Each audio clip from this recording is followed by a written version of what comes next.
started by identifying the problems or the drivers that would have pushed us into a less peaceful country. And we said one of them was political instability. We also found that there was a level of distrust in other citizens. There was also a level of disrespect for human rights. And there was also a likelihood of violent demonstrations. And there was also a level of organized conflict. So we said, how can we solve all these problems? And we said, when you're thinking about this, because we gave you free rein to have spend $1 billion, and you came up with wonderfully inventive ideas, but in the real world, there would be a whole range of bureaucracies in place that would be fighting for that money, and who would be placing great pressure on elected parliamentarians and others to ensure that their proportion of the cake was as high as 30s. Because there is nothing more powerful than an individual or an NGO that knows how to unpick, unpack, and criticize a budget. And it's also a way of demonstrating to you where the money flows. And in terms of corruption, there's no way in which you're going to be able to understand where corrupt monies are flowing unless you can really unpack a budget. See the kinds of areas where there are kind of gray areas where things are not very specific and so forth. And so that becomes, that I think is a very important challenge for those of you who are involved in advocacy. And I know from my own personal experience in a variety of different NGOs and others, that when somebody can take apart a defense budget line by line and say, why is that costing so much, and where was it costed, and so forth, you know there's fat in every budget, and that fat is available for being distributed in all sorts of different ways. The third point I want to make is that in terms of your budget, as somebody's already pointed out, I mean, you were highlighting the velvet glove that sort of, in a sense, creates the legitimacy for politicians.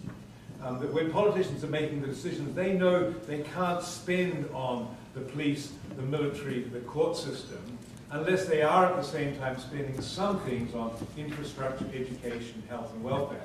And so there is a kind of there's a balance here that the politicians know that if they were simply wanting to spend on coercive capacity, the populations would eventually rebel and they'd be forced to be repressive, as is the case in Zimbabwe and in Burma right now. And so there is a sense in which there is a dynamic here that means they have to buy legitimacy by spending on these social welfare functions.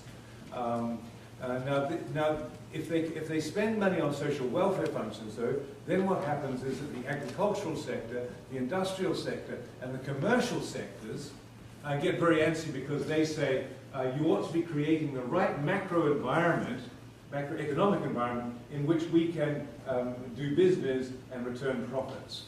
So the private sector, insofar as it exists, or the subsistence sectors or the agricultural sectors, become really crucial players in budgetary processes, because each one of them wants the government to create the right macro conditions for their own profitability.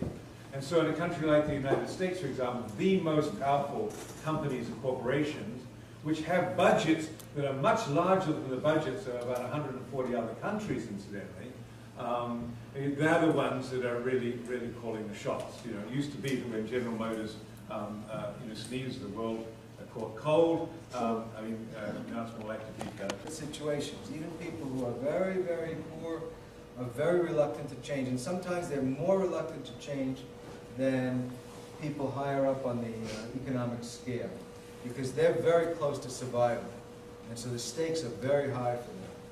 And yet you'd think they'd be, because their situation is so dire, that they would be more prone to change, but that's not always true. So, but if you want to do communications, you've got to learn, you have to kind of look at, assume that there's resistance, and then figure out where is that resistance coming from. And so this is what you get out of it. And this is the rewards of good communications. You promote wider participation and accelerate the process. So this is what I would call the basic process. You got to identify your audience. You got to know who you're talking to. That's where you start, and you have to learn about their informational needs. What do they need to know to make the kinds of changes you're hoping that they will make, or you're trying to promote? And then again, you got to look at the obstacles and what's stopping from making that change. And often it's fear. People are just naturally afraid of change. And so the next step is then, that's your data collection in effect. You know, the first 3 points up there is, that's how you scan the situation. That's how you assess the situation. And then from that assessment, you develop a strategy. Then you look around and say, okay, what tools are available? What's my budget? There's no point, if 4% of your country is reached by television and 80% of your country is reached by radio, guess which one is going to be the better tool? And then, from all that, then you develop. So know your audience, and this man happens to be a Minister of Justice in Malawi. Also critical. And I think somebody mentioned something about the medium you use, right? Television being expensive and all that. That is true. But we must also consider what message are we delivering.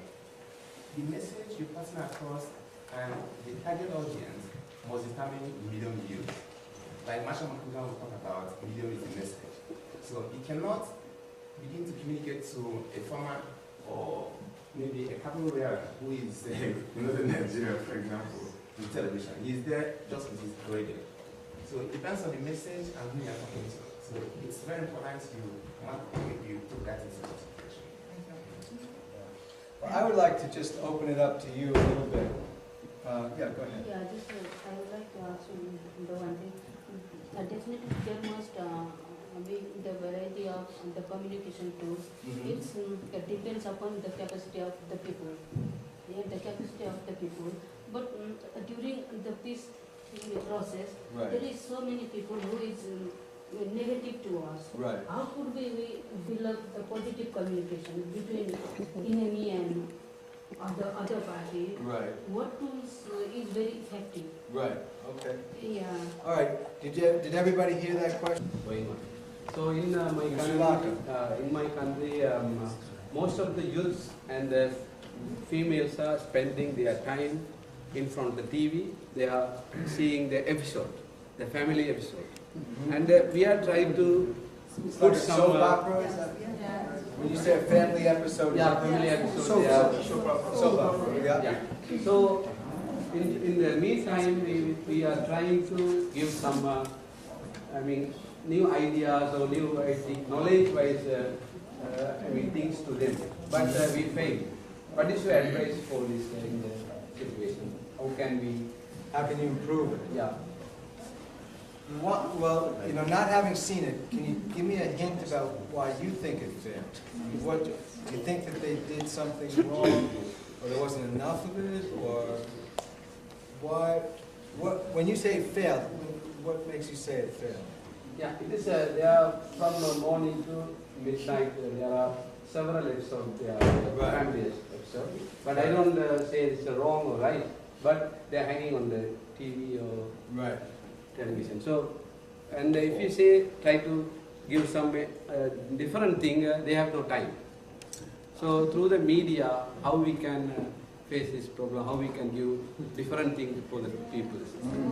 Are you saying that they watch too much television? It's realistic in Sri Lanka. Trying to exploit the time. When I ask my sister or wife, I am hungry, they say, wait. We wait for until this. That's a form of conflict suppression. Because the TV is just kind of watching. Through this, I try to understand. Do you have any way? Do you have any new ideas to give in the meantime to give the new knowledge for them? Well, I mean, the one thing is that to try and use those programs to promote more progressive ideas. In other words, you know, we were working in Nigeria to promote privatization of some of the state-owned enterprises. And one of the big problems was all this, you know, ethnic rivalry, and you know, we were trying to promote soap operas. In effect, you know, these Nollywood movies that talked about corruption. They talked about cross-cultural communication, making it better for people to work together. I mean, you know, there are ways of getting progressive ideas into those things, and then it's a terrific pipeline of, you know, good ideas. Bring some commercials. Yeah. Okay, we're going to stop. Thank you, Jamil. Thank for you. being all for being here. Have a good rest. Get some sleep. Do this again tomorrow. Can I just have any of the...